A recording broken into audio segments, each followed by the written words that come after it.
And we are live. Good morning, good afternoon, good evening, everyone.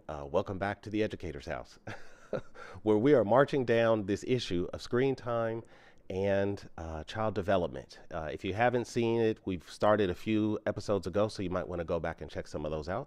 But for now, we're kind of moving into layer two. So I've already kind of laid groundwork regarding the biology of it. What is a neurotransmitter? What is a hormone like oxytocin?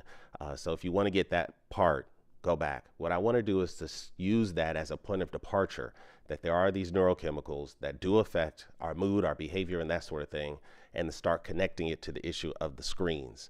So let me slide over here and open up the app, and we'll see what happens. Good morning, good afternoon, good evening, everyone. Okay.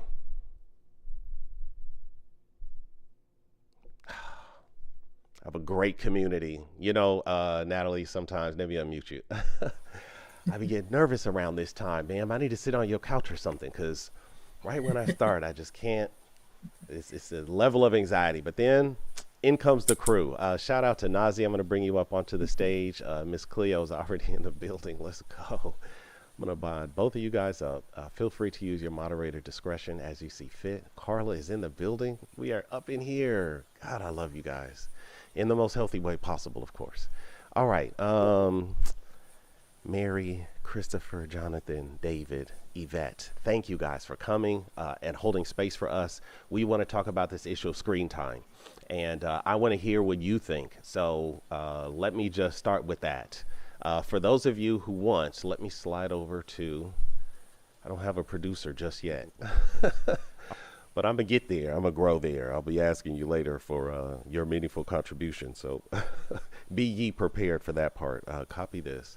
Those of you who know that you're in the listening lounge only, but you would benefit from a visual experience. I put up on the marquee the link to the YouTube live stream. So this experience that you're having in the audio app, some of you may benefit from having it over on YouTube, because we'll be sharing some screens. And there'll be some visual elements to the conference. So if that's something that is a better learning environment for you, you're welcome to click on that link and slide over there. Let's go. My moderator, Leticia Wilson, is in the chat, so she'll be happy to moderate the conversation over there.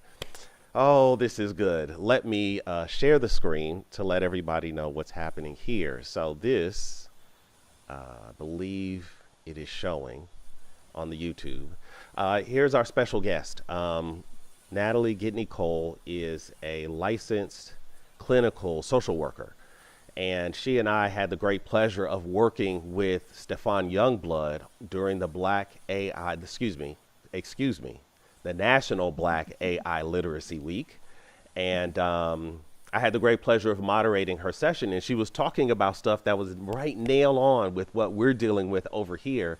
And so after I humbly asked, and she humbly accepted, and here we are working together. So let me bring you up and say greetings to you. How are you today? I am fine and excited to be here. Nervous, but very excited about being here. I know the feeling. I know the feeling, but we've got a good crew, so I think it'll be smooth. So what can I say? The title for today's session is Wired for Stimulation: How Screens Rewire the Developing Brain. I do have some learning objectives. Forgive me, I just can't chip off that teacher chip on my shoulder. I'm still chiseling it off, but this is what I hope you will be able to walk away with. Identifying the patterns, summarizing screen habits, influence, analyzing some common parenting approaches. I think that's going to be an exciting segment for me. She's got a background in trauma-informed care, so I'm gonna ask you later to tell us from that lens the effect, or maybe the compounding effect, of screen time with kids that, anybody really, but kids that suffer something traumatic. And then, of course, some best practices and the golden wish at the end. So hopefully you'll be able to walk away with that.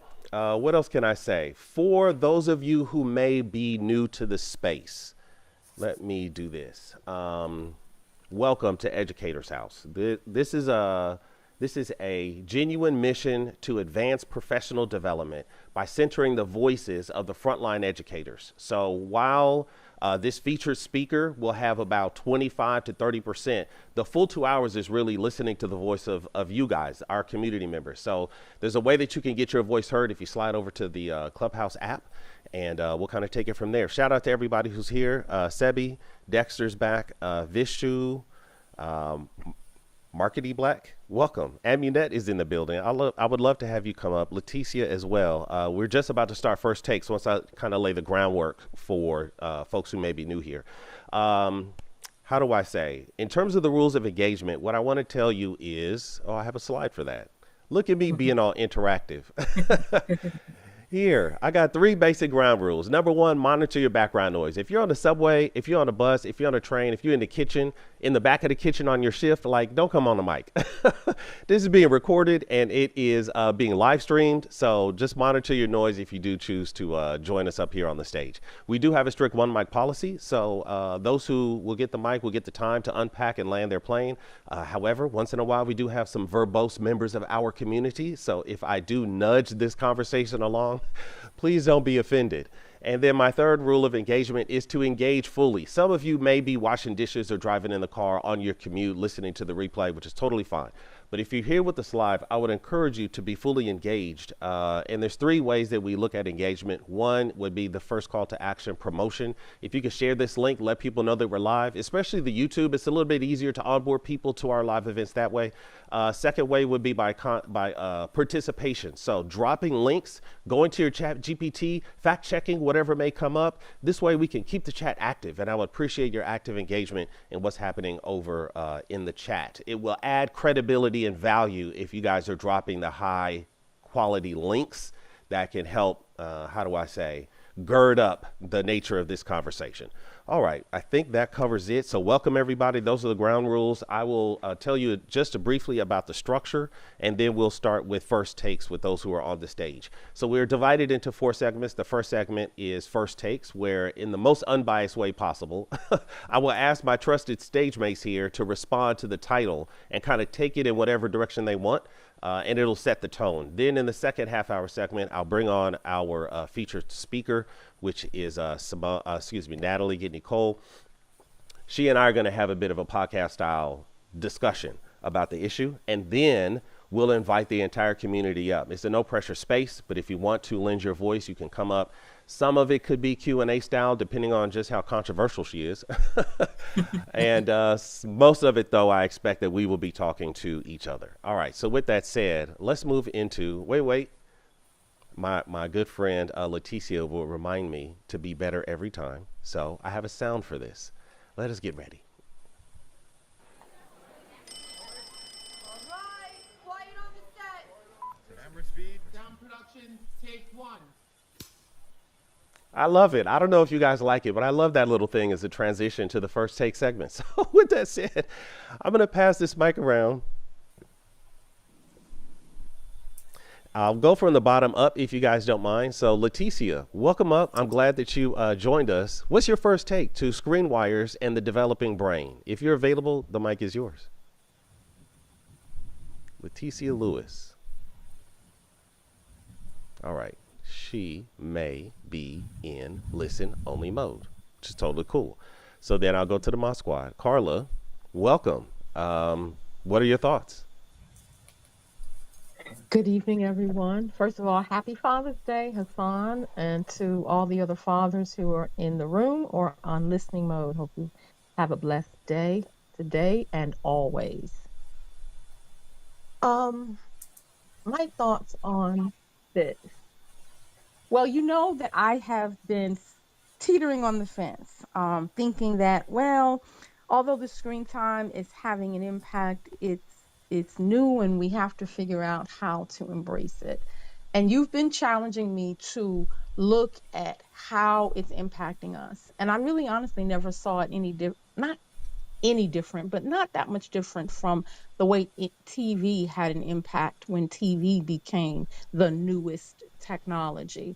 But you've challenged me to look at it over this past week or so as we've been talking about it. So I am coming more to the side of, although TV did have an impact, it's not having the same type of impact that this FaceTime of today is having on our children, and how it's rewiring the brain, because it's up close, it's personal, it's deeper, it's interactive, it's a lot of things that you've talked about. You've talked about how it's challenged neurotransmitters and brain chemicals. So I think as we continue to get into this, I'm interested to talk about just how it's doing that, the subtle ways it's doing it. We talked about the brain chemicals, but what else is happening that's stimulating our children and providing them that reward and that addiction, such that they come back again and again and again. And I'm clear as we go through that there's going to be the audience who says, well, it's a good thing. And I think it is. I do think that there are times there's a time and a place. And we're going to talk about when is okay, how much is okay, and how we moderate this such that we can incorporate it in a healthy way and not a destructive way. It's my first take. No, I appreciate it. What's interesting about that first take is that we're going to be looking at that from a couple of lenses. Today, when I'm talking to Natalie, we're going to deal with, this issue of parental guilt and maybe some best practices or tips. And then later, I want to push back a bit because I'm going to go even harder in the paint.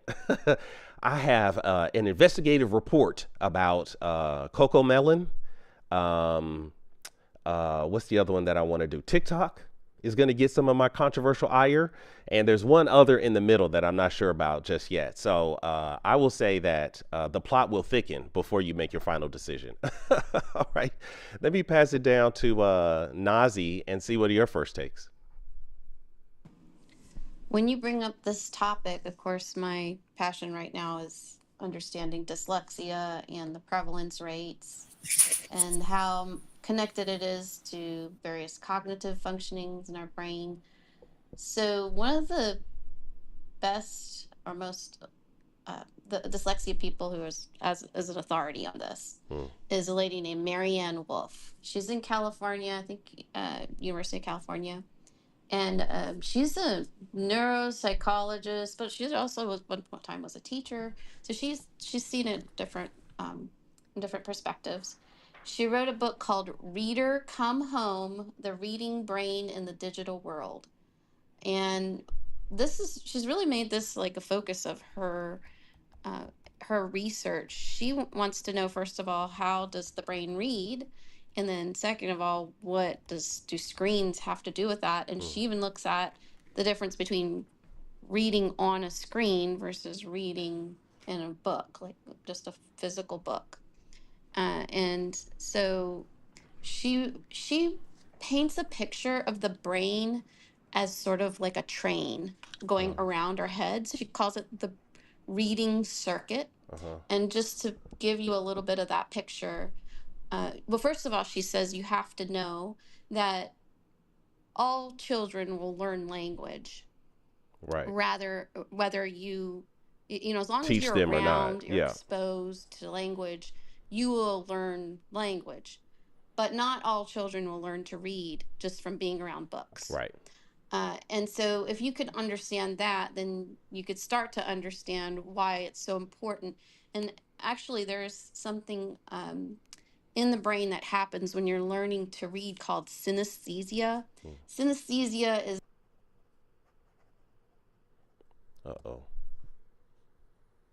I keep cutting out, sorry. You're so good. Synesthesia is this thing that where all babies are born with it. It's where you might see something with your eyes, but that might trigger a sound, or you might smell something and it might trigger something that you see, so that you're basically all of your senses get mixed up. They are mixed up. And as you get older, your brain starts to separate these different cognitive functions or perceptions into different categories. Okay, that's something I smelled, or this is something I saw. So as your brain's going from holding attention, which is at the front of your brain, remember you're taking this circuit around to the left side of your brain now. That's where all the language is processed, where you hear phonological sounds and sort them out. Into the back of your brain, which is where you remember visual. The back of your brain is for remembering your picture, your parent's face. What does your parent's face look like? So then you're having to run this connection between your auditory processing, which is like where you hear all those sounds, and those visual, and that is a path where the synesthesia takes place, where you start to see sounds. You're basically seeing sounds. And that can only be, that path in the brain can only been drawn if a child is paying attention long enough and somebody is actually training them to over and over all practice that. So she's very good at explaining all of that, and she basically says that screens take your attention. They have a lot of interruptions, pop-ups, and things like that. So when we read, we're not going to have as good attention. I had a biochemistry professor that would always tell me reading is fundamental. Let me pass it to Leticia. Are you around? I don't want to skip over you again. Okay, I'm going to go to Miss Cleo. Hey, welcome back. First takes? Hey, do I have too much background noise? No, I don't hear anything. Okay, good. Thank you, earpods. My first take, and I'm sorry I didn't get to hear everything the other speaker said, is like, I'm really interested in this topic because I think finding that delicate balance between what screens can offer us that's positive without it superseding all the negative things that impact us. So I really am looking forward to having like a discussion and learning a little bit about like what is that balance. It's likely lower than my brain initially thought it was. And kind of like diving a little bit deeper into exploring that and really understanding what are the real side effects as we understand them now, because I think that's going to be an ever-changing idea and understanding for us, that the more we use screens, the more we're going to uncover other impacts that they have on us. So that's kind of where I am right now, is that I still think fundamentally there is a place for screens. I just don't know how much that place is, what that place is, where that place is. And I look forward to kind of knowing the science behind making that determination. Yeah. Listen, we're going to walk that down. I think my hope and expectation is by the end, you will give a different kind of testimony. And so let's see how this thing goes. All right. To everybody else, welcome into the space. We're glad that you're here. What we're about to do, I think I have a screen for this. Dun, dun, dun. Let's see. Let's try this one. And then we'll go this way. Boom, boom. Oh, okay. Well, yeah, okay. We'll just leave this up for a little bit. Natalie, that's who I should be talking to. Sorry, YouTube. I'm going to figure it out. I promise. Let me do this and switch this. Okay. Let's put you in the center. Put you in this hot seat, ma'am. Here we go. Maximize. Hey, welcome to the space. Could you maybe give us a little bit of background and talk more generally about how your background is connected to this issue of screen time and mental health? My pleasure. My pleasure. My pleasure. Hello, everyone. Hello, everyone. I'm happy to be here. I'm a licensed clinical social worker. I live in North Carolina. So I'm licensed in that state. I have worked for the past 2 years for the public school system here, and mostly in middle and high school. Some work in the elementary level too. I am a parent. My son is now 24, so that screen time impacts me on a personal level too. And currently, I work in a private practice where I see people of all ages, but children too. And a lot of times I'd say between the ages of 7 and probably early teens is when I'll always hear parents and the child talk about screen time during our clinical sessions. Continue. Oh, maybe it's my turn. Okay. I am, how do I say? Screen time and emotional regulation is kind of where I wanted to go next. So have you had any particular experience professionally with this issue of screen time addiction, or have you just seen the trends more broadly? I have seen screen time addiction, and I have had actually to had treat to it, treat but it, more in a but young more adult. in It a was a young young adult. It adult was who a was in young adult who was college. in college. And so they were And so aware they that were it was aware that impacting it their was social impacting life their and their social life grades. and their grades. And so And you had so more you had buy-in. more Have not buy-in. seen Have it not in seen it in kids as much, but kids I as much, but I suspect it in some of the suspect it in some of the students I've worked with students I've and worked with clients I've worked and with. clients I've worked with. You know, I am in the classroom with these angels, and in my personal experience, I have had some significant challenges. So I'm going to take that and first acknowledge my bias because the algorithm loves to feed me these kind of things. So it must be giving me that little dopamine hit for my fellow teachers who are in the space. But kids have gotten physically violent with teachers around their cell phone confiscation rule, and it puts a teacher in a weird position because sometimes their admin has policy expectations that if a child shows their phone, that is the teacher's role to confiscate that phone. So there's a problem there because if my phone is in my custody, even though I represent the school, and who knows what happens, liability becomes a real concern. The second thing is the child themselves may have a very, very, very negative response to just being separated. You know, we in some ways it reminds me of sort of this cyborg relationship, even though it's not attached to the body. You almost can't live or move without that device. I'm guilty of it a little bit myself. I've definitely seen. I'm noticing in your chat, there's an echo that your audience is Oh, hearing. Your they're audience is experiencing. hearing. Oh, you know what it may? I think I know what it is. So why don't you take the mic and I'll try to resolve it on my side. Okay. Okay. Um, to address what Hassan has just said, I have definitely seen that in the schools as well. Not only kids getting very, if I can use the word violent about getting their phones back, but also in my case, some of the parents coming and getting on the school for and trying to, and so we try to just tell students put the phones away, we don't want to take them, and yet there are times that due to policy we do have to take them, but we have found that sometimes the parents will not support us in that. And so one of the things to think about is how to get the parents to buy in.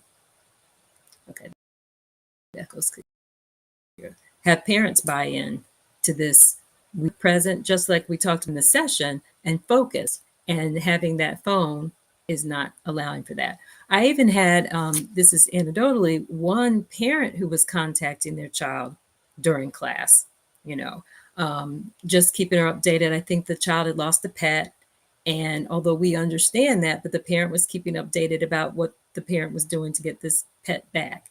So it is a challenge. It is a challenge. And I do also think we have seen some emergencies, not only some very tragic events, not only in our schools, and what parents end up saying at the end was, well, I want to always be able to contact my child and my child to be able to contact me if I need to do so, or if they need to do so. Long-winded answer. No, I am with you on that. And let me just do this. Boom. I have seen parents get quite passionate. Now, it gets very complicated because for me as a teacher on the other side of the desk, I don't know who that child is communicating with. So it might be you, but it might, you know, in the spirit of Schrodinger's cat, it might be, you know, a kid down the hall, you know, it might be a game. So it does make it complicated. And here's the part that really gets me about family involvement around their cell phone is we also have a policy that there is no food delivery to the school, and the parents will actually regularly send food to the school, and then the kids going to the gate and interacting with some stranger who hasn't been cleared by the building, you know, and all it's just a policy mess. And so some schools have had a zero tolerance policy, no phones, period. You have to check them at the door and all of that. So there's that. There are other schools that I've worked at that have had some sort of hybrid, none in the classroom, but you can use it during your personal time, lunch break, whatever. And then other schools are leaning so far into technology that they want it all the time and are really trying to integrate it as a learning tool. So there's such a wide spectrum on how schools are using it. And I don't even know, maybe we can talk about it when we open up the stage, if there's really a best practice or if it needs to be a custom practice to what's going on in your community or your school's culture. The next thing that I thought about, since we talked about the family, can you share with me your thoughts as it relates to the issue of parental guilt? Sometimes our parents are on the phone too, so they're modeling it. I was at I hate to tell my pastor's business. But we had a men's gathering, like a pre Father's Day little breakfast, and there was a kid there on the phone, which I think is totally appropriate because it's just a whole bunch of us old guys, talking and laughing and whatever, having fellowship. But the boy's father made a particular comment that stung a little bit because he referred to that device as your phone. Don't forget your phone, So this kid couldn't have been 4, 5, 6, and had a phone. I mean, there are parents who raise households where the kids have their phone, and there's a certain level of entitlement that triggers me. And then the parents are on the phone, but then they also feel guilty because the kid's kind of behaving a way that they don't consider healthy. Woo! I'm sorry. I'm talking to myself, y'all. I am so sorry because I have a son and I'm in that situation. So with that said, what can you say to parents about whatever guilt or tension lives there, and perhaps some best practices for parents who may not know what to do? Hmm. Good question. That's fair enough. I have been there as a parent as well. I think we know technology is with us, and it's here now. It's not going anywhere. And we as parents do end up feeling guilty. We use it too. One thing is to be self-aware as a parent too. You can't say, okay, no phones at the dinner table, and then you, the parent, are also, on a phone or kind of looking at a phone, but say it's related to my business. Unless you are in something where you deal with emergencies, you also can put away your phone. So to model that for your child, talking about it too. I think a lot of times, at least in my experience, a lot of parents will say, just do what I say. But to actually talk with your child about the why, what's behind it. This is for your good. I want the best for you. We've got to use our brains. I want to talk to you. I want to connect with you. So keeping that spirit of communication between parent and child and the family. I'm gonna jump on top of this, and then we will start turning it over to the audience. So those of you who want to jump in on this conversation and extend it, gear up because we'll be turning to you in. Ooh, I'm not sure. I got a few more things I wanna pick her brain while I have this exclusive time. When it comes to people in our field, professional educators, social workers, clinicians like yourself, where do you think the gaps are with us? How do I say, what would you like the broader community to know that's not in your lane as it relates to this intersection between screen time or media literacy writ large, the use of technology as a tool and its impact on mental health? If you could get us all in a room and share from your perspective, what would you want us to know? I think the most important thing is balance, because I think technology can be used for good. We learn from it. We can research from it. It can really even entertain us. Having it entertain us sometimes is okay. But the balance is still what I would want people to know, and especially parents. I'm a big believer in my practice on mind, body, spirit connection. And really, to have a healthy mind, body, spirit connection, you have to do things like get outside in nature, run, play, connect with people, create. It's good for the brain actually to be bored sometimes. It's good for a child's brain to be bored, because out of that comes ingenuity and comes, okay, let me create a game. It's how it was in my childhood. We didn't have this. So I think one of the things I would say is balance, where the machine isn't necessarily evil, bad. It's how you use it, and using it mindfully can be a good thing, but you still got to pay attention to those other parts of the mind, body, spirit connection. I'm going to speak on behalf of my good friend, Miss Cleo, because this has been her burning question for some time. So on her behalf, but where is that balance? I get it, and it is about balance. But if we're trying to navigate without a compass, it's hard to figure it out. So I know that might not be a fair question. So I guess what I want to ask is there some sort of a universal best practice, some sort of universal truth as it relates to like how to define if you're in that, how to measure if you're in balance? Or would you suggest that it is custom, that there is no real answer of what balance is, because you have to look at your particulars and then, kind of figure it out? Or is there, I hope that makes sense what I'm trying to struggle with here. I think it makes sense. I would say off the cut that it is custom. Different children are different people are different, but that custom has to do what I would look at, and I'm going to talk from a parent lens for a minute too, a little bit of social work, but a lot of parent. It is that child able to do what they need to do in school? Are they able to connect? Are they connecting with people, or have they kind of gone completely into the game world where they can't connect? That's kind of their escape. Are they interested in a lot of other things? Are they able to get sleep? Are they able to manage emotions? Because we see a lot of times that some of the young kids that come into my practice that have all this game time, they're so accustomed to that hit of dopamine. And if they don't have that pad, they're kind of acting up and acting out. So I think it depends on that child and that family and that situation.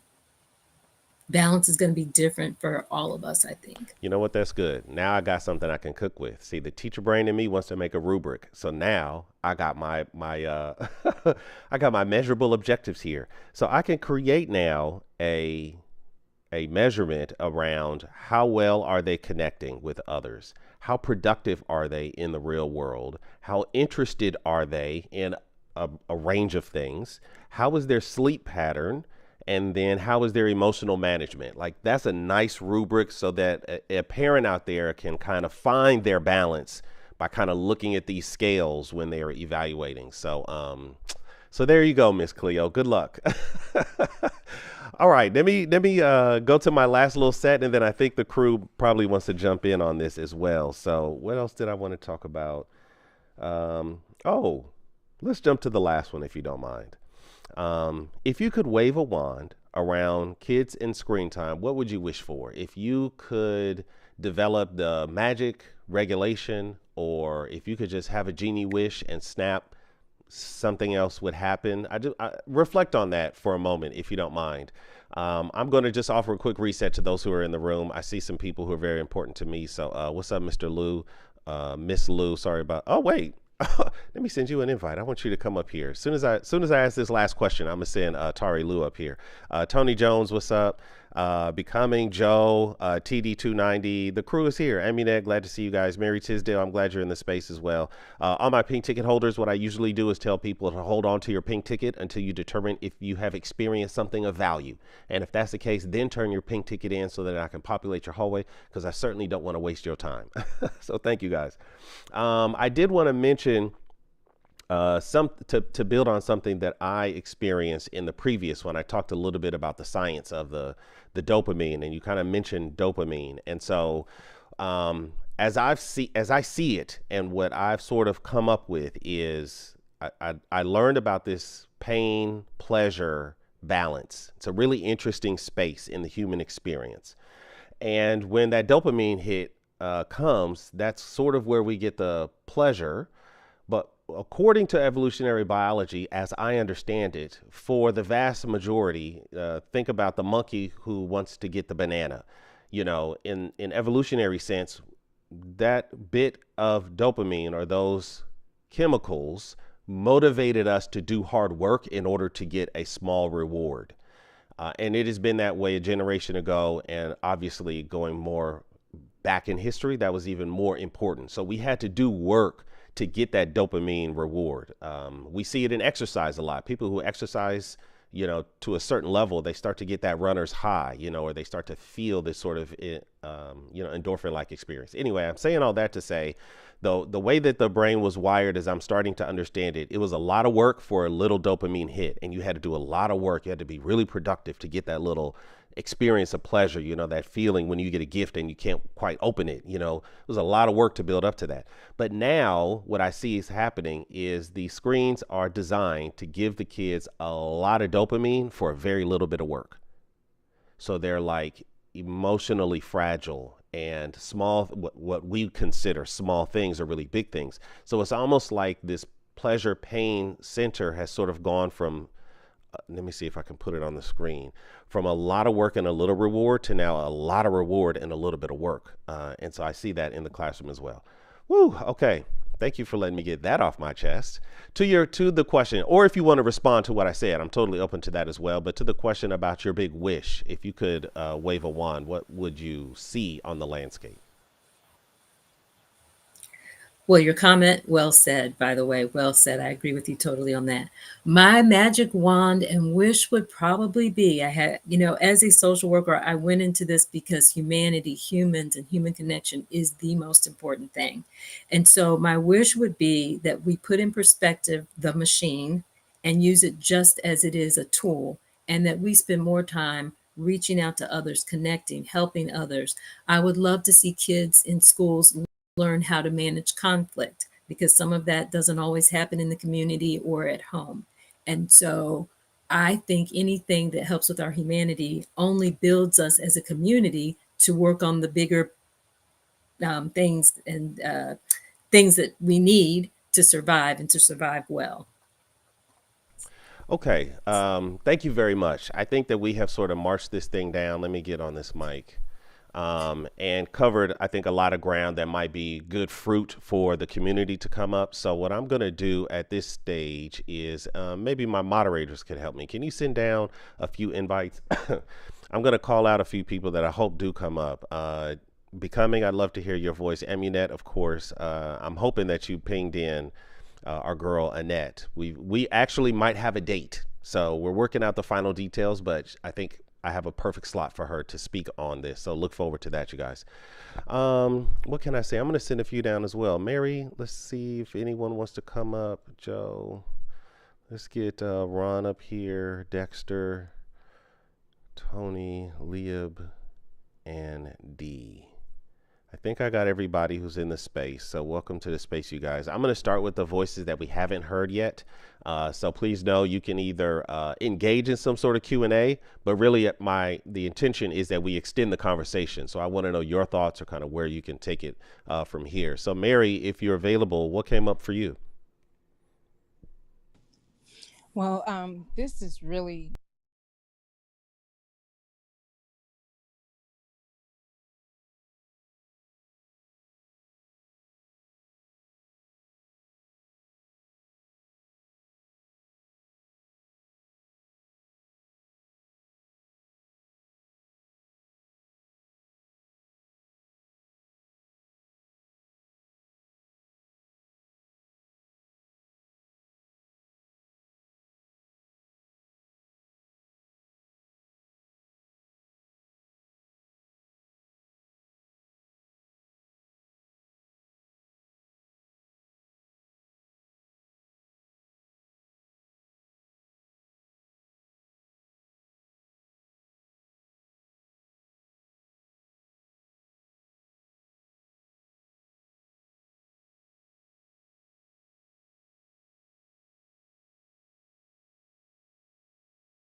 Oh, I'm sorry, I'm off mic here.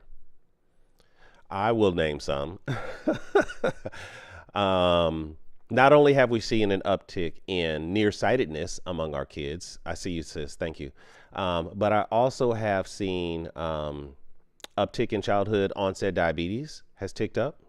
Maybe I'm not saying causation, but maybe there's a correlation here. There was another one that I saw. Shoot. I'm looking at a poster here. It says that screen time is correlated, like you said, not caused, but correlated with developmental delay. Speech disorder is a big one. Any speech therapist could tell you. Learning disabilities, autism, high attention deficit, and behavioral and conduct problems. Bing, bang, boom. Thank you, Nazi, for that. So, yes, what you're saying is true, but what is also happening is a lot of other health effects have been on the rise. And whether we could blame screens or not is maybe still to be determined, but it's something else. I saw Dr. Becoming come onto the stage. Did you want to respond to that, or do you have something else that you're present to? If you're available, the mic is yours. Hello, happy Sunday and happy Father's Day to all the dads who are here or listening. I have a lot that I would like to say, but I'll just limit to one aspect. So the number one thing that I'm really concerned about with screen time is totally as it relates to the health, right? And so I do believe that screen time has created this higher amount of sedentary behavior, which is a huge issue. And I know I heard diabetes and things like that, but we've got a high risk of obesity, not just with our children, unfortunately, but also with the parents, right? So to me, if I were to choose one to add to this health risk, although I will say there are many, many more. Obesity is one. And I'm just going to add another and I'll get off the mic. I personally believe from my work as an upcoming health psychology person here, we've got an epidemic of loneliness, right? And so I would like to say that some of that is attributed as well to screen time. Thanks for allowing me to share. No, thank you for sharing. And I have certainly written that down, so we'll add that to the record. But there's so many new voices that I don't want to overcook. Natalie, did you want to jump into anything that you've heard so far? Oh, wait, let me. Oh, excuse me. Pardon me. Gotta find the button. Go ahead. The mic is yours. No, keep those comments coming. I agree most definitely with the importance of getting out and exercising and watching health. I agree with everything that's been said. Keep those comments. Thank you very much for that. All right. Well, listen, I got a few more voices that I haven't heard yet. Tony Jones is in the building. So I want to go to Tony and then TD290, and then we'll loop back around to Leticia. She might be in a place to speak. So that's the order that we're going to go with. Tony Jones, what's come up for you? Mic is yours. Yes. Thank you for the opportunity to be on the stage. I agree with everything was said. I have two teenagers. We are the users of a series of digital tools to have the children monitor their screen time, a cutoff period. It actually does some monitoring of mature texts as well. But what we have not been able to do is to have the school kind of complement our skills, or complement their tools, where the school has a separate computer and a separate program. They seem to be on their side not enforcing. So again, if we're in partnership with kids, in some cases parents have rules and schools have rules, we need the schools to kind of help step up, because that's time that we are not able to handle while they're on laptops at schools. So again, it's a two-prong approach, or maybe three prongs. Right now, we're holding it strong on our side, but we need more help with the schools. Tony landed. Tony has landed, y'all. Just don't leave the building, okay? Hang out in the green room. We got some whiskey and some cigars back there. No, I'm joking. Anyway, but that's a powerful parent's perspective, and I think that is absolutely right, because what we don't hear, and let me speak for myself, what I don't hear enough in my 20 years in the classroom were parents who said, hey, we're over-regulating the phone at home and you guys need to tighten up. We tend to get the other side, the other argument coming to the school. So yeah, I don't want to overtalk, because I thought that was a very powerful point. So I'll just pass it straight to Miss Cleo, and then we'll come to TD. Go ahead, Miss Cleo. So yeah, my school, actually a lot of parents are concerned about screen time. So we also have those Oculus things. So we don't introduce those until kids are in grade 3, because of a lot of the research about that 3D stuff and what happens to kids under the age of 8. So we don't even introduce them to the kids, and a lot of that did come from like parent feedback and what parents have to say. I definitely think there's a digital citizenship, and like I keep going back to this idea of balance. Like I feel like we're on our phones right now, right? Like so Right. there's a screen time we're currently engaging in to have this meaningful conversation about screen time. And it makes me still wonder, what does real balance look like? Because if you want people to use it responsibly, you have to use it to understand how to take responsible measures, how to take steps towards doing this appropriately.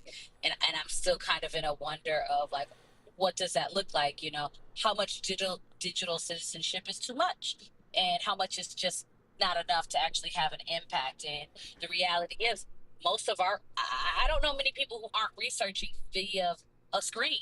Like I don't know anybody researching and spending most of their time in books, like physical books, for the research they're doing. I'm not saying none of it is happening there. I'm not saying you're not pulling out these journals and printing some of it.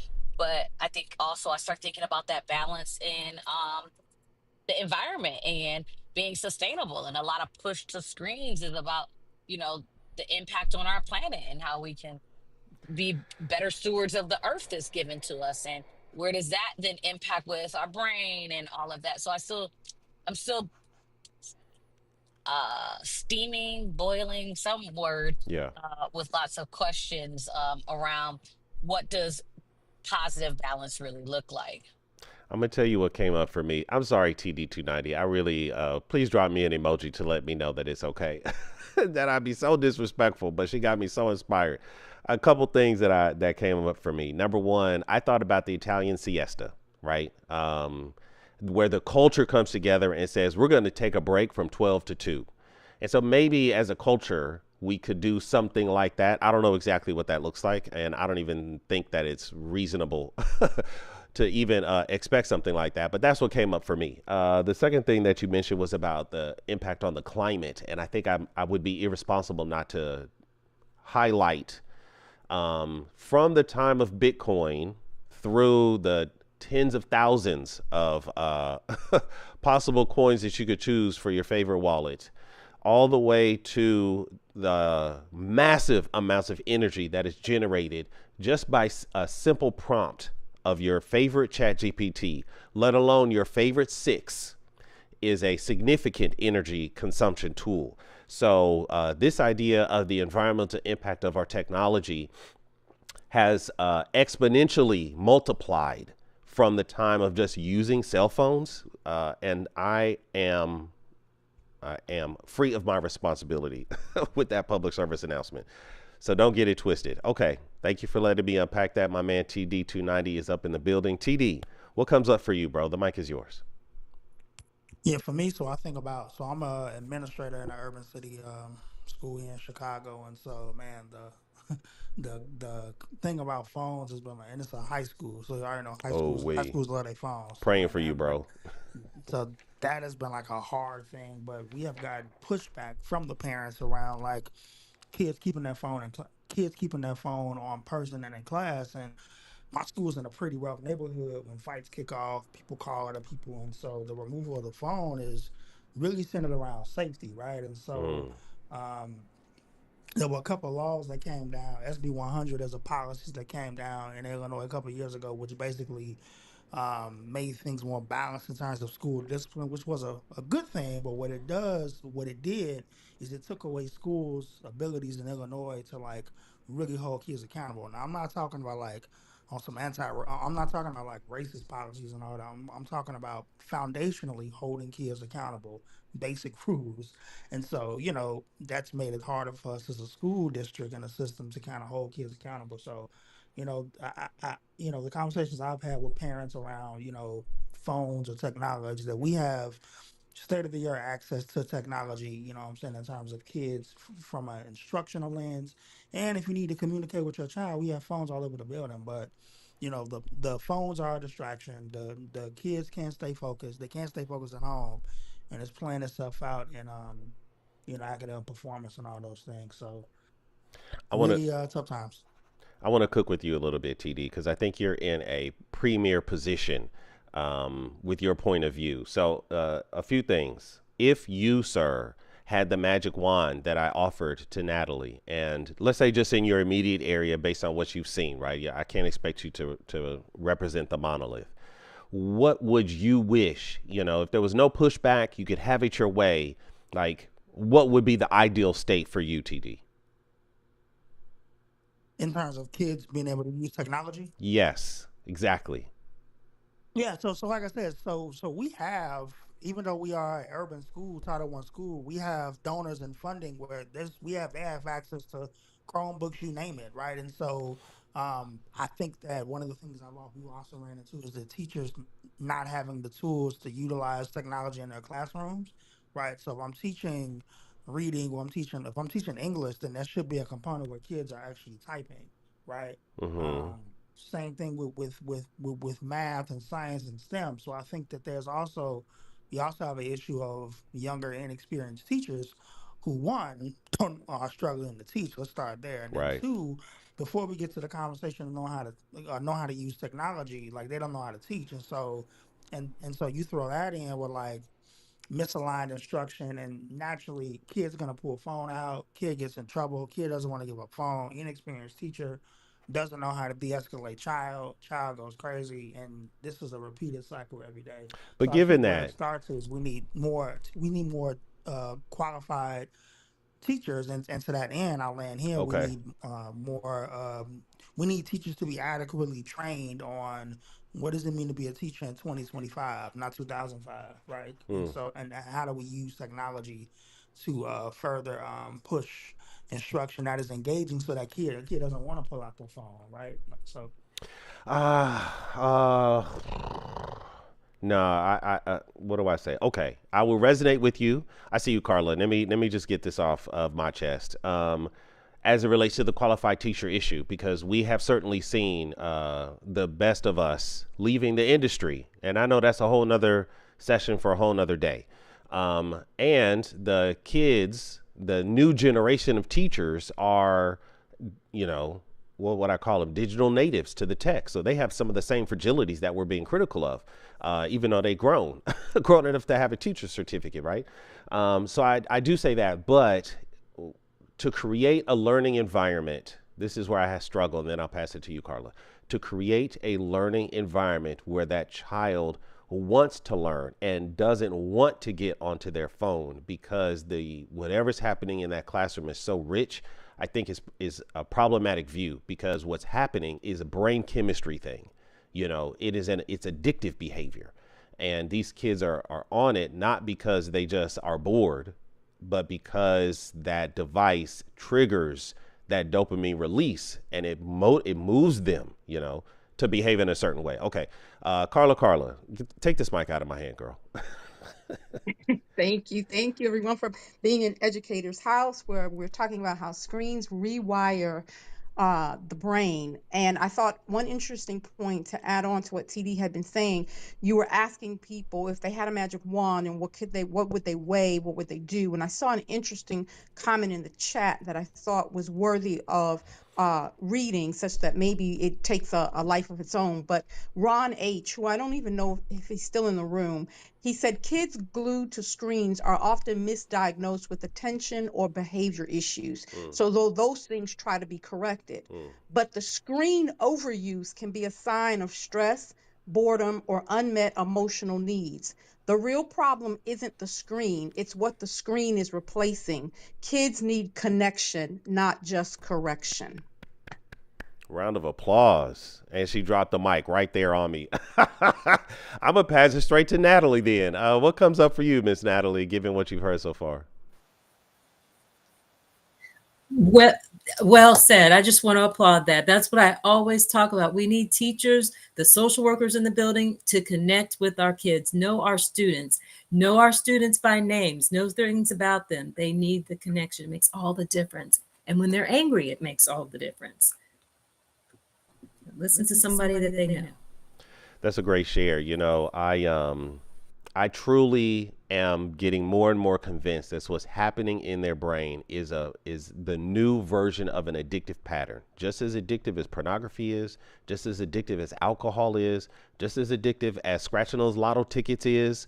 It's the new thing on that list, and it is very addictive. However, if that person can go through recovery, they can, as has been alluded to, go back to that more normal, steady state of existence. But it's going to come with some withdrawal symptoms. Okay, I think we've done that. Let me pass it over to Tony and then May I Carla. say one point before you pass? Sure. Yeah, and then Okay, Tony, thank go right after her. I won't even Okay. jump in. It'll be quick. It'll be quick. As I heard you guys talking, I thought of this connection versus correction, and you talked about the screen and what the screen is doing. And I think where it can be dangerous is that in place of the connection that we as parents and teachers and the community should be providing, these children do find connection on online communities. And sometimes the connections are not the best connections for them. And sometimes they do lead to devastating impacts if they meet up with the wrong people. That was well said. I agree. If I can add something, I just add in the chat very briefly about the ability or a superpower of long focus. I believe that's being lost. And here in our family, one of the things we do is when we're at the gym, we walk on the treadmill backwards and read. It's one of those few things where you've got to really focus, or you're going to fall, you're going to be unstable, and you still have to read. Again, these practices are only about 5 or 10 minutes at a time, but we do it regularly just to make sure that they can focus and be quiet. And I think back to my years when I was at church in Detroit, and my mom and dad would have us sit up in the church. And I was a little kid, and I would always get tired. And my mom and dad said, "You ain't gonna go to sleep here. You ain't gonna go to sleep. Keep your ass alert." And I think now that's a superpower for children to be alert, not talking, but still absorbing information. We've got to figure out. Again, I call that the superpower of long focus. And again, we figure out how other communities might be doing it. I talked to some people in the Japanese community using chopsticks and counting rice one by one is very tedious. But again, teaching long focus. I've heard people who do other things in the garden and ask children to do a count of how many tomatoes they saw and how many new ones are the next day. Again, counting, long focus, quietly, and just to rebuild that part of our brain that if we're not completely stimulated, we don't simply fall asleep. Tony landed. There's a couple things. Keep strong. I'm going to try to go backwards because I took a few notes. I don't think I would use the word rebuild that part of the brain. I think that part of the brain is already there. It just gets weaker. So it's about keeping it strong. The other thing that came up for me is this level of intentionality. In the previous world, this is very new time. In the previous world, you didn't have no choice. If you did not work that farm from sun up to sundown, you might not get harvest. But now they have choice, so you have to be intentional about going out to get the exercise. You have to be intentional about reading books for long periods of time, because the environment is not set up that way. It's set up to be soft, if that's fair to say. And I'll say one other thing, and then I really think the stage is clear. So if anything came up for anyone, this would be the time to kind of move the conversation forward. Where am I going next? I think it was Carla that mentioned it, and she tapped into a few things that I think are important to announce. So we're doing a multi-part series, and I will be back on this topic like white on rice, as Tony would recommend, with my chopsticks, over the course of like 3 or 4 additional weeks, where I really want to unpack this because what came up was the issue of connection. And what is replacing this human connection, this human touch, this going out and touching grass? I had to make some of my community go touch some grass the other day. Is the design. I'll foreshadow what I'm going to be talking about in homeroom over the course of this next week. But Coco Melon sits 2-year-olds and 3-year-olds, little children, in front of their show during the focus study period. And when that child turns their head or turns their eyes away from the screen, they mark that down and they re-edit that scene in order to keep their attention raptured so much longer. And I'm going to play the Coco Melon. I'll probably get a copyright strike, but I'm going to play the sound and a little bit of the video so that you can see how well designed it is.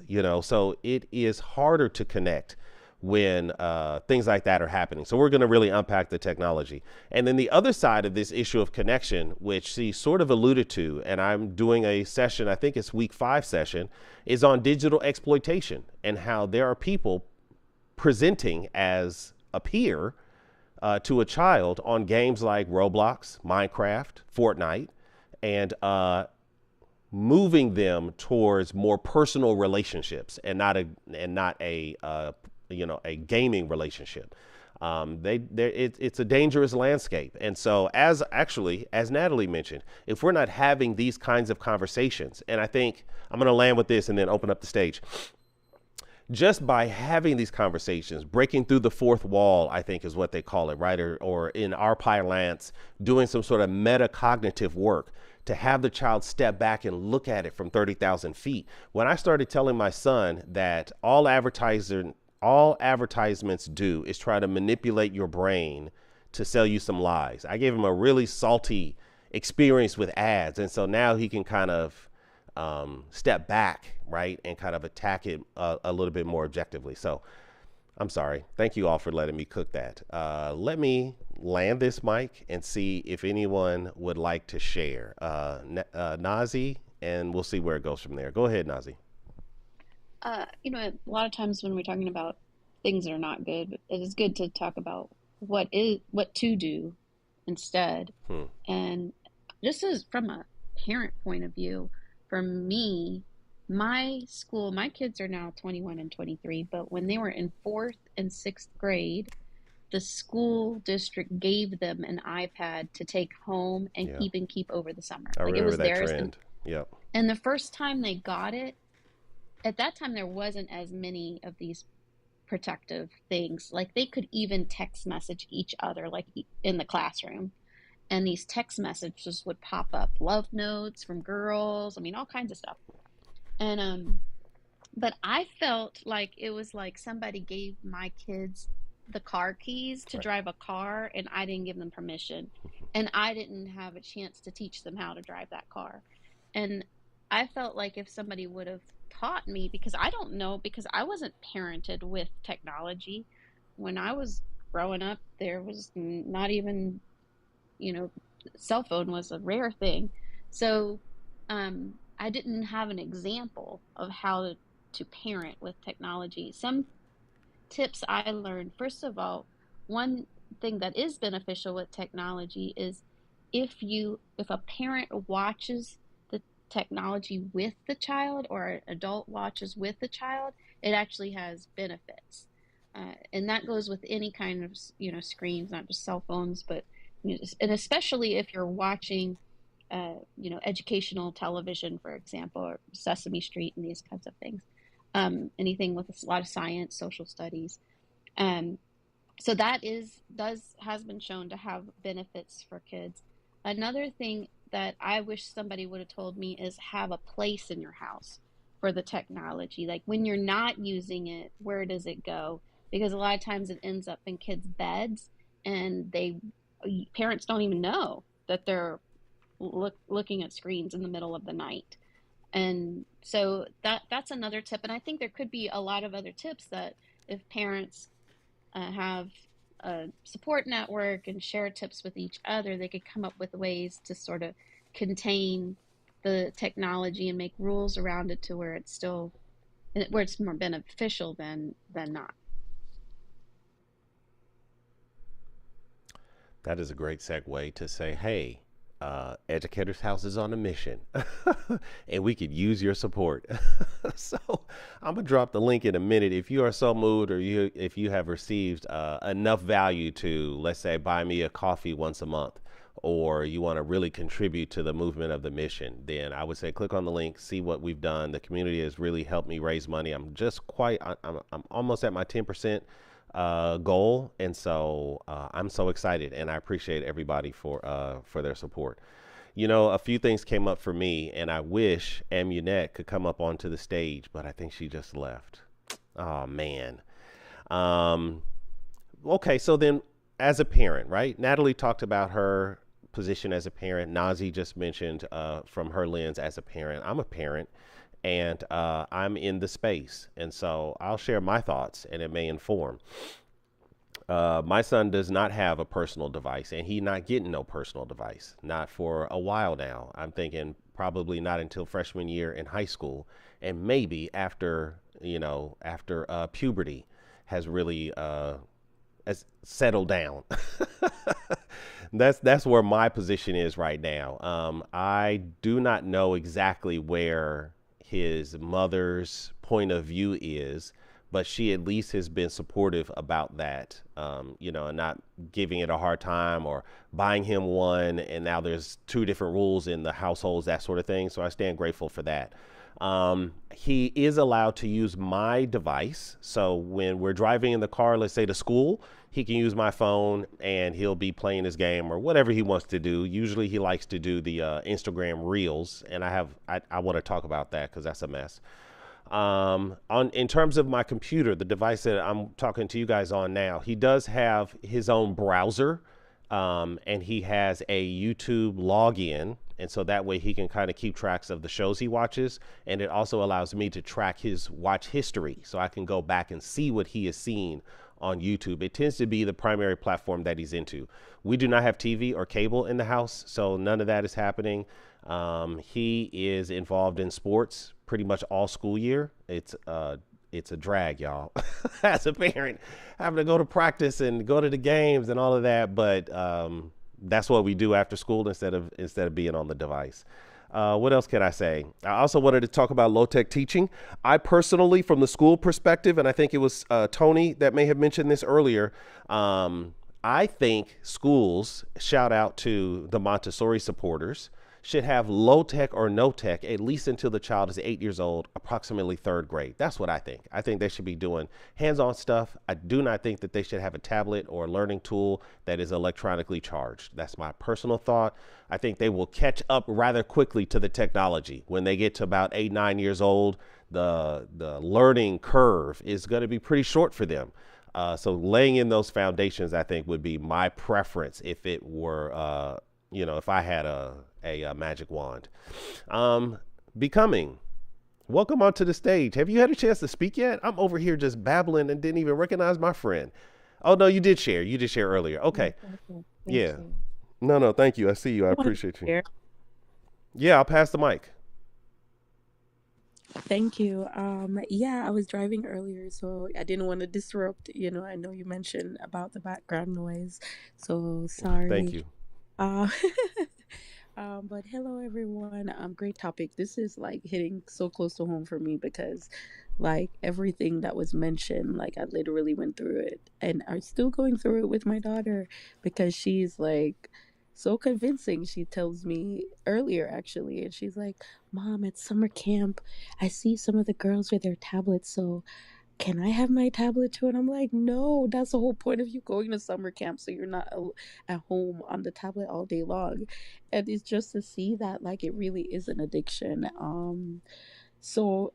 I had spoke earlier this week in a homeroom and spoke a little bit about our struggles that we dealt with. Definitely everything that was mentioned is unfortunate that just as a first time mom, like I said, I got caught in the tablet phone loop of thinking, oh, this is great, which is like she's AB on a roll and stuff like that. Very smart. But just seeing the person, the behavior. And so she had like really extreme tantrums at school. And just had to really do a whole overhaul and with our programming at home and the scheduling and everything and making sure she gets to bed on time and taking the tablet away. And so I'm grateful now that we've come to a point where the emotions have calmed down. I mean, she is 9 now, so I feel like that was developmentally like appropriate somewhat too of like learning how to manage emotions and stuff. But I knew it was definitely from the electronics. Somebody had mentioned earlier when they were like, oh, but is the school keeping up their end? And that's something I've come to learn, that she would, when I pick her up, I'd say, how's school? And she's like, oh, we watch this today, we watch that. And I'm like, wait, what's going on? So they're just like letting y'all watch shows and stuff. And I mean, it's cheeky because she told me about Fairly Odd Parents and another show that I used to watch, Disney Channel days. And so there's a part of me you feel like heartwarming, like, oh, they're putting you on to, those old school cartoons. But at the same time, I'm like, wait, what's going on? Why are y'all watching so many TV at school? So it's very hard to try to keep up that end at home, but then to hear that they're watching TV at school as well. So I'm gonna definitely try to do a better job with this year, entering fourth grade, of really establishing that with the teachers and seeing how we can be on the same page to continue this, because yeah, it's a challenge, but I know it's like we really have to be intentional. And I loved earlier when Hassan asked the child, is she a child psychologist? No, she's a social worker. Hmm. And when that was a great question when you mentioned about the balance and how to really like assess how the child is doing. And I was like going over in my head trying to think about how she is. And I'm grateful, like I said, AB honor roll, she is very social and not like awkward, with talking to others. But at the same time, when she is on that tablet, she does become a zombie. So I know that that definitely is affecting the attention deficit right there. So thank you for this room. I've been learning a lot, and I just hope that we can really, like, as parents.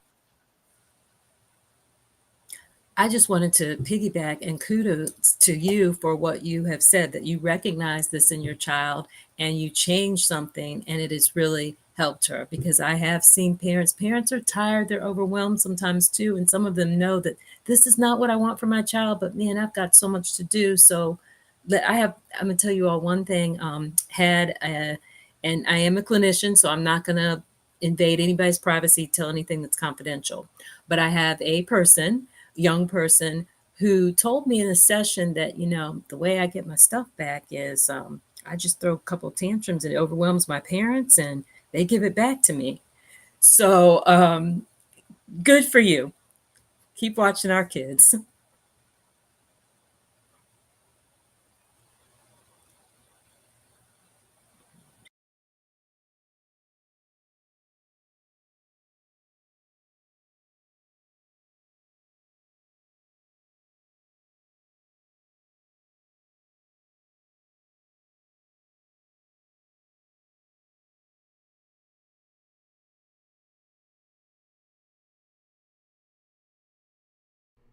I'll take it. That was funny. I do want to recap that metrics in case anybody missed it in the live. So if you want to measure what good balance might mean, looking at how well they are able to connect with other people, how productive they are in the real world, how interested they are in other things, their sleep pattern, and then their capacity for emotional management. Those were the things that came up for us in the conversation regarding how do you measure what a good balance is for your household. So you can define those on your own. I wanted to turn it back to you, Natalie, because there was a question that came up for me about the new normal. Do you think that we need to rethink and maybe repivot what the new normal means, and that we should, to beat up a term, normalize this way that children are behaving, as a way not to maybe, I don't know, I'm not sure exactly, but should we, I guess my essential question is, should we as a community or as a professional class adjust for this, or is it a matter of pulling back to maintain that thing that was? I hope that makes sense. I'll pass it to you. Wow, that is a good question. I'm going to have to answer with my own bias. We know that obviously technology can change the brain for the good, but we really, I think, need to hold and pull back some on technology. Yes, it's here. We need to teach with it. It makes things a little bit easier, but I think we really need to get kids grounded and learning on their own, being able to tolerate frustration. Because again, like you've said, one of the things, oh, it's so easy to get what I want when I play the game. I get this dopamine burst, but we need our kids, to be bored. As I've said, sometimes that's a good way to have them create in their minds and not depend on the screen. Conflict, need to be able to teach them how to disagree in a healthy way. And of course, the screen time, watching that poor emotional coping skills. And we can see that when kids have had too much screen time. So I think for me, I think a little bit of, I want to hear from others. I think a little pull back on the screen time and in the classroom screen time. I hope Well, let's that turn it makes over. sense. No, it did, and I'll turn it over to the community up here on stage. What are your thoughts, Mary? Yes, thank you so much for allowing me to speak. One of the things that I think needs to be put in place is just to teach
that the Department of Education required that we implement a bell-to-bell policy where the students had to turn their phones off and place them in another, in their lockers, backpacks, or wherever. Well, of course, because they've been using them half of the year, it was a struggle. It was a fight. It was a battle. Even again with the parents, as they stated, one gentleman stated that parents feel like they need to be able to reach out to the children, and I find that parents are calling the children in the middle of the day. Why are you calling your children when they're in class? They don't have time off. Right. They have class, lunch, but they have class. You should not be calling them during the class. And they feel obligated because it's their parent to pick up the phone and answer the phone when their parents are calling. So again, we have to get to the place where we have to really educate the parents and everybody have an agreement where we come together and understand that there are boundaries for everyone, because if we don't set the boundaries, it's going to become overuse, and overuse, like I said, of anything, it becomes an addiction, and that's exactly where it is. It's just an addiction to the point that they have to have their phones. It causes issues, fights, and everything, because people are saying things that they shouldn't be saying to each other on social media during school time, and it's affecting the instruction. The teachers aren't able to effectively instruct the students because the devices are causing a distraction. So again, the balance is everything, and we use technology in the school system, in the instructional process, so we have to use it. However, we need to make sure that there's a balance. Thank you for allowing me to share. Mm. It's one of the problems of being an American, all these darn freedoms. In China, I think it's pretty clear that they are leaning in on this, which is why, news alert, in case you didn't know, Donald Trump has an executive order. I don't know if it's in court being sued or not, but there's an executive order calling for a 10-year deregulation of artificial intelligence growth and development. And I think, I don't have the quote, but the paraphrase is that we cannot lose to China in the AI race, the competition. And so it will be interesting when we try to find that balance between what is good and healthy use cases and this need to race to the bottom. And I do have some concerns about a minority and an influential small group of users that do it for very negative things. And as you mentioned, Mary, the kids know how to use the technology. And when you have this undeveloped adolescent brain where you have the frenemies and you falling out with your girlfriend or your boyfriend, and then you have something like, I think it's 111 labs or something where you can take someone's voice sample and make them sound like they're saying any number of things. You could take an image of your classmate and put them in all kinds of compromising circumstances using artificial design. You can use it to call in a bomb threat and make it sound like a parent. Scammers can use it to extort money out of well-meaning family members.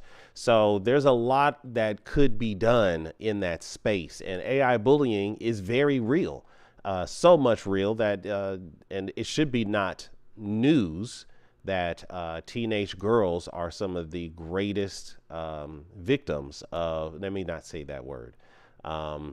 They struggle with online bullying more than any other demographic. And so building in them the tools of resilience when, I'll close with this. I'm sorry, y'all, I be cooking. So if somebody wants to take this mic, I see Jay Helix is up here, so I'll pass it to you next, Jay. I was told by this guy, I'll be releasing some of these clips in homeroom during the morning show, but there's a guy who says that when a teenage girl, he was very specific about their demographic, deletes a lot of their selfie style pictures off of social media, it actually intentionally triggers the algorithm to start feeding her beauty ads because it assumes that she is experiencing dissatisfaction with her self-image, which is why she took those images down. So they're building within this thing ways to try to move and manipulate. All right, thanks for letting me share that. Jay Helix, welcome onto the stage and welcome to Educator's House. If you're available, I'll pass the mic to you. Hey, what's going on? What's going on? Appreciate What's going on, space. big bro? I really was just sitting back to listen. I do have a few things I could add, but I'd rather just see, just let the room continue to do its thing for a few moments. Yeah, appreciate that willingness to, check the temperature of the room. That's what's up, bro. I also see Annette. We are working it out. I told him already, Annette, so forgive me, but we're working on next Sunday. I think Annette would be ideally suited to help us unpack this issue and journey of child development. So we're going to see how the details of it work, but I'm so glad that you came through. Even if you can't come up on stage, I appreciate your presence. It does mean a lot. As promised, if you guys have made it this far into our conference, I think it is appropriate for me to direct your attention to the link at the top. Educator's House is my full-time work, and I have the eye of potential investors, but they need to see a certain amount of growth from the community before it becomes an investable concept. So I would ask if you are a cheerful giver and you appreciate the value that I have done by doing, homeroom Monday, Wednesday, Friday, and then these conferences on Sunday. I have had, luckily, thankfully, a lot of people become early investors. The pivot from my business coach is to seek those who have already donated or invested that would be willing to do it again. And so he's recommending that I ask for small monthly donations. So maybe that's a cup of coffee or maybe the value of a lunch once a month as I journey through this piece and continue to grow the community. Be able to offer more services, I suppose I should say. All right, so the links are there. I'm not a big salesman, so if you are so moved and a cheerful giver to what's going on, then I would appreciate your support. But I would like to move back to Miss Natalie here. When it comes to the issue of mental health writ large, are you seeing any trends? And if you don't mind sharing, what is, how would I say, your typical client or the typical person that you engage with? Do you see any? So let us know that context. Who is really the client that you serve? And then do you see any trends as it relates to what's going on in mental health in on your front facing work? Faded in and out a little bit there. But my clients are of all ages, genders, races. If you're asking about mental health around technology or just in general? Generally speaking, yeah, I don't want to make causation or correlation, just what's trending in that space. Well, we know anxiety, depression,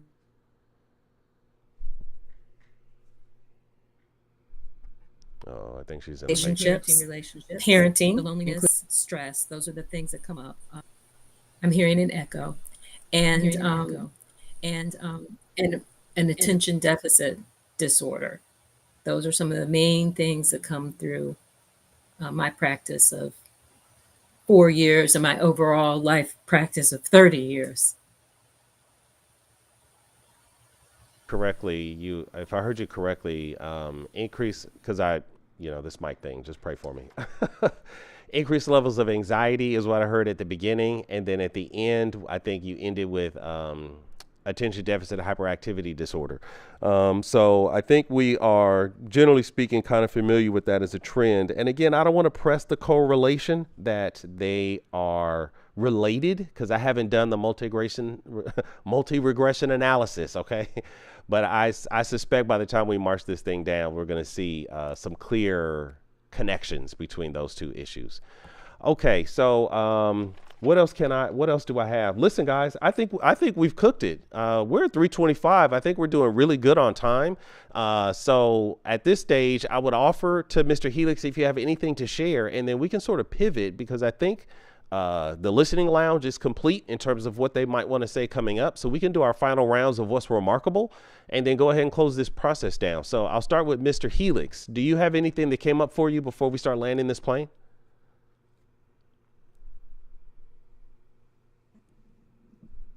For the most part, I heard, just different strategies people are using to combat the different challenges that they're having with their kids and in the classroom. Um, I'm affiliated with a couple different organizations where we offer uh, different services to help combat some of that stuff. They're your typical after school math and science. We've also are working with this one organization who is teaching kids mindfulness. I'm hearing the echo. But I dropped the link in the chat. It's something that seems to actually be working with a lot of uh, the tension and the anxiety both the teachers and the students are facing, in the day-to-day classroom. Forgive So me, wait a I'm minute. driving, Tell so me a little bit. Tell me about you. What is it that you do? You say you have a program or something. Uh-oh. yes. Okay. Primarily, I'm a business consultant, Uh-huh. and I started a few nonprofits out in the area I was born and raised. I'm in tech, but and particularly this topic is something I've talked about in some of the groups I'm involved in, because this is definitely something that we're all experiencing right now. It's just a changing reality, and I feel we as a society are really struggling to try to keep up with it. I mean, Hmm. you're the overstimulation and access that we have to everything, you Right. know, things that are beneficial to us and both things that hurt us are all right within this little blue screen. So, Y- um, I saw the room was open and I just wanted to come in, chime in, not contribute too much, but Sure. just chime in. No, that was a great share, and like I said, we're landing the plane, so it was just enough. Chef's kiss to you, not to you, my bro, but to the concept. I want to continue to pass the mic around as we land the plane. So there's a few folks on stage that I'd like to hear your final thoughts. There was a lot that came up for me hearing you speak, but I just want to respect the space. So Mary, do you have any final thoughts? I do. I'm a parent, godmother, grandparent, and I want to have several things that I would like to recommend. Just having the children to start the day without screen time, starting as me, I'm a born again believer. So have them to start that day, center their day, start with prayer. And I heard the gentleman just say mindfulness, but, prayer and begin, focus for the day. Then schedule the time for them to be able to get on the computer, the social media, gaming, etc. Have tech-free zones, like when you're eating and you're at the table, making sure that you have time for family, and make sure that it's non-negotiable. Make sure you're accountable to the things that you need to do. Use the tech wisely, make sure it's balanced, and then turn it off at night. Have that place at night where the phones are with you or wherever, but they're you can set up parental controls so that they cannot be used at night. Those are some great and practical tips. I appreciate it. Yeah, there is some good effect, but you really do have to be locked in. So I appreciate that. The technology is just moving so fast. It's moving so much faster than evolutionary biology. It's moving faster than our ability to do the research and to find out what's really going on. And there's a profit motive to it. So that's going to be my share. Let me move up to Tony. Tony, what about your thoughts, man, as we land this experience together? Mike is Okay, yours. well, sorry, I got trapped on a little bit of a phone call, but I would add the last two thoughts I had was I have two math kids, um, but the other screen that we actually were always very careful of is the use of a calculator. Really try to push that not until end of sixth grade or seventh grade. Work that stuff out the hard way on paper. So we really push back on that again. That early screen. That once you start to not use that part of our brain, it shuts down. Um, I would ask that we could maybe have a little bit of a conversation on what types of screen time affect children differently. I think what I've seen that young girls in social media, but then young boys and video games are giving us different outcomes. The immersive experience seems to hurt academics quite a bit more than the quote female generated social media scrolling. So I would love to have a conversation about the differences of screen time and how it impacts kids. But again, great conversation. I'm really excited that this is a part of Clubhouse that is really doing something positive for parents and connecting us with innovative educators who can give us real life experiences. So I appreciate everyone in the room. Tony Landed. Thank you, Tony. I appreciate you too, sir. What a great share. Shoot, I might have to clip that and put it on a commercial or something. Make me feel real good. All right, let's move up to Carla and Nazi, my moderator crew, and then Natalie, I'll kind of land with you to give your final thoughts, and then we'll go ahead and wind this thing down. So, Carla, what comes up for you? What's remarkable here? I thank everyone for all of the inputs. I think it's all of the inputs I heard. And as I summarized it, what I took away that I'm beginning to see that this isn't just about screen time, but it's about screen impact. So our children, their brains are developing in an environment it's way more stimulating, more demanding, more distracting than probably any generation before has seen. But the thing that came out today is that we as adults are not immune, right? We are to model behavior habits, and sometimes we may not be modeling the best habits. We have to regulate our own digital overload, and sometimes we're allowing the screen time to become the connection that we should be having for our kids. Our kids are craving that. So if they don't get it from us, they'll get it from somewhere. Yeah. So as parents and educators, we start by setting consistent boundaries. I heard someone say making tech-free time like normal again, like at dinner tables and classrooms and before bed, having restrictions around when you can use the screen, and prioritizing more of that eye contact, touching the grass opportunities for our children. And one of the things that came up for me was just talking openly with them about it. Maybe instead of just making it a restriction, you can't do this, you can't do that, but talking about what does it sound like, look like, feel like? What are they experiencing? Those moments where they're tired and they want to turn to the phone, or they're anxious and they're disconnected. And if we start having those conversations, we may start to tap into some of the emotional needs that our children are craving. And I'll land with, because at the end of the day, I don't know that it's so much more about teaching our children to master technology as it is preventing technology from mastering our children. And I'll Ooh. land. Right. Clap it up on that one. Oh man, we got poets up in here dropping whole kind of bars. A couple things come up for me, and then I'll pass it straight to Nazi if you guys will indulge me. You didn't say this, but what I heard you say was that screens are a cheap substitute for real interaction. And I do appreciate that kind of point of view. They have their place, but taking even this, right? I'm with Natalie. We're on the YouTube live stream, and what I'm experiencing is a two-dimensional version of her. Right? It's not like I'm in that room with her in the three-dimensional space with the touches of the couch and the smells and the sights and all of that, like you're fully immersed in it. So I'm getting this sort of cheap substitute of an experience. Next, I'm triggered. Carla might have been around when I did the gentle parenting paradox. And I'm triggered because what also came up for me when you spoke was this idea that maybe a good parent negotiates with their child what's in, a honest negotiation about the balance of screen time. Maybe they should be involved in the decision making, which might be considered an empowering move for you as a parent.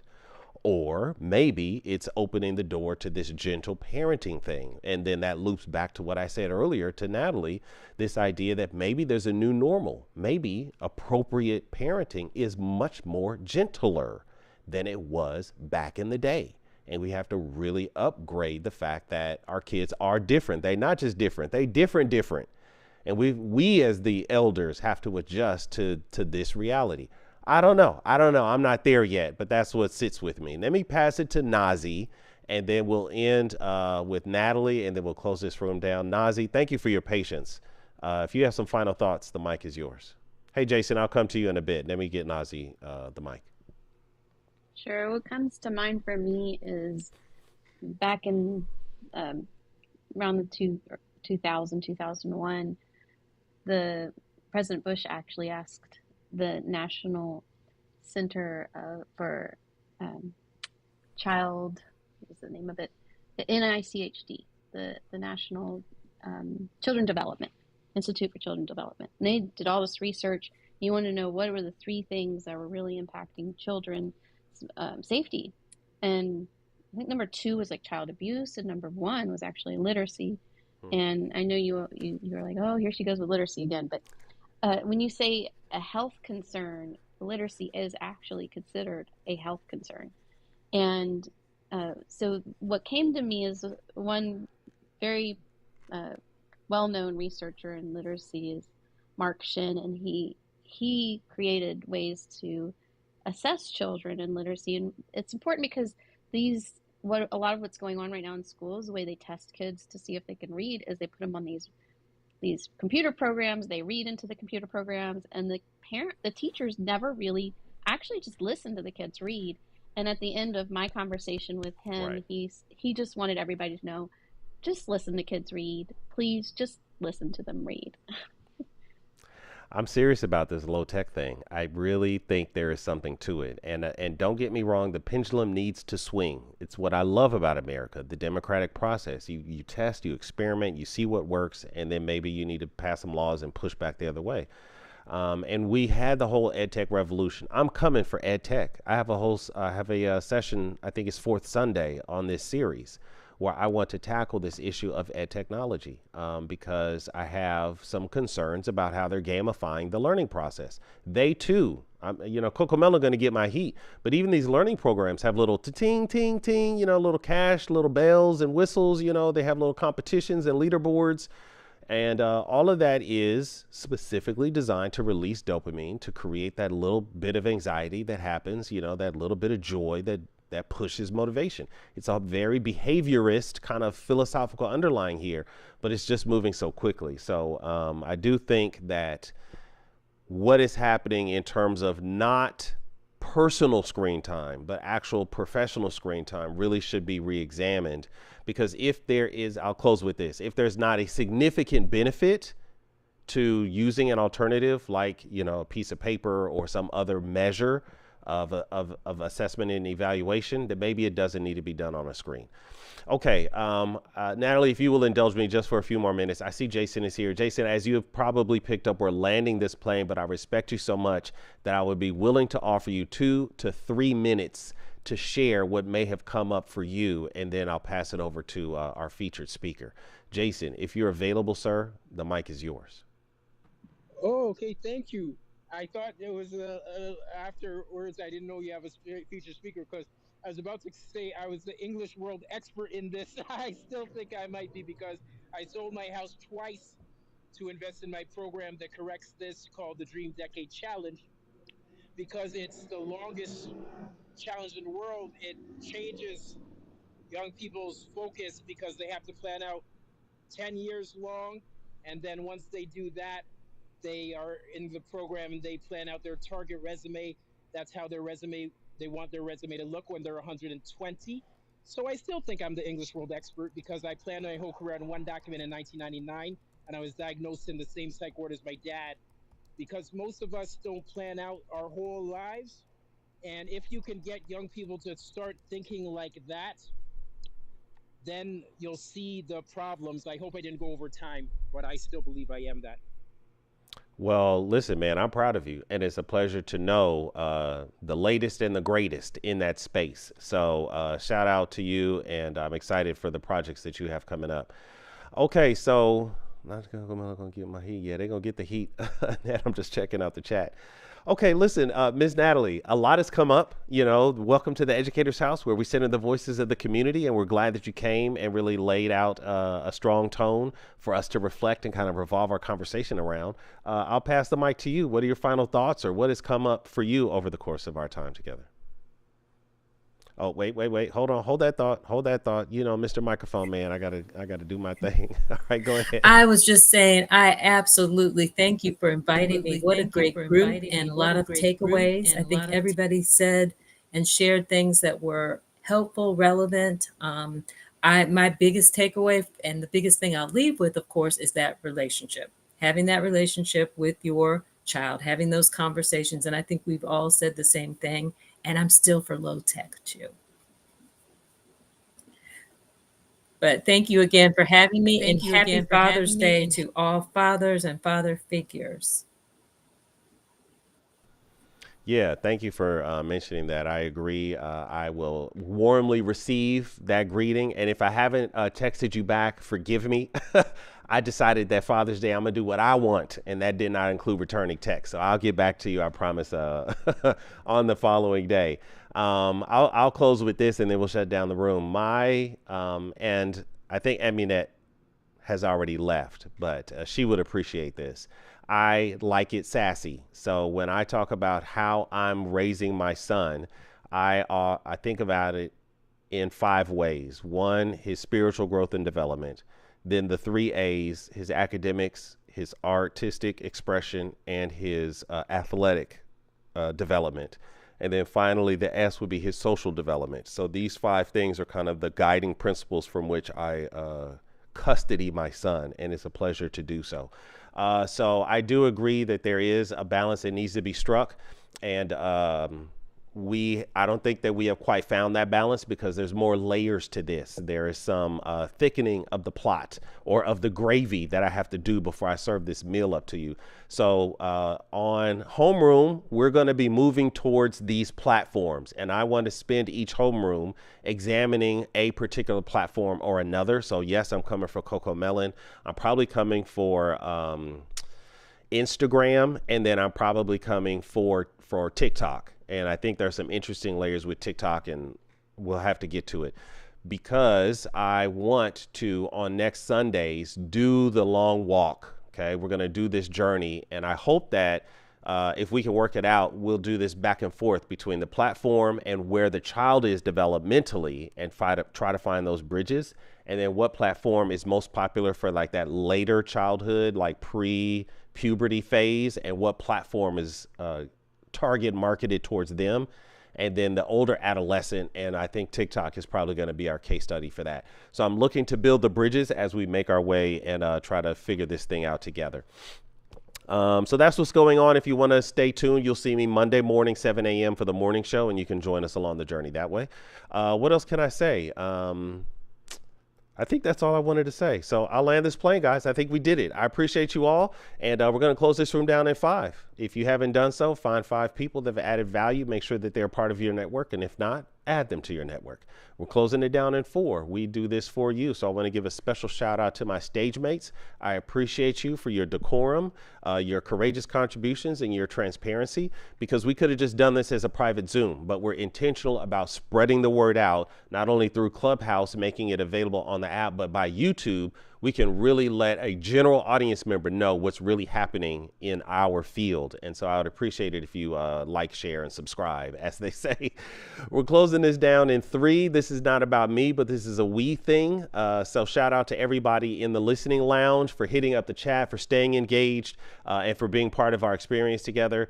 Shutting it down in 2. Your humble host, Hassan, is here to serve. So if there's anything I can do to make this space more valuable, more productive, more safe, please let me know in the back channels. I'm on almost all of the platforms now. So holler at me. I would appreciate your feedback, both critical and encouraging. And finally, we're closing it down in 1. You're the one. You're the reason that I'm doing all of this. And so make sure that you engage in some healthy self-care over the course of the next 7 days or the next time I see you. And until then, peace, everybody. We're out of here. All right, I'm going to end this. Boom, boom. And to my YouTube crew, thank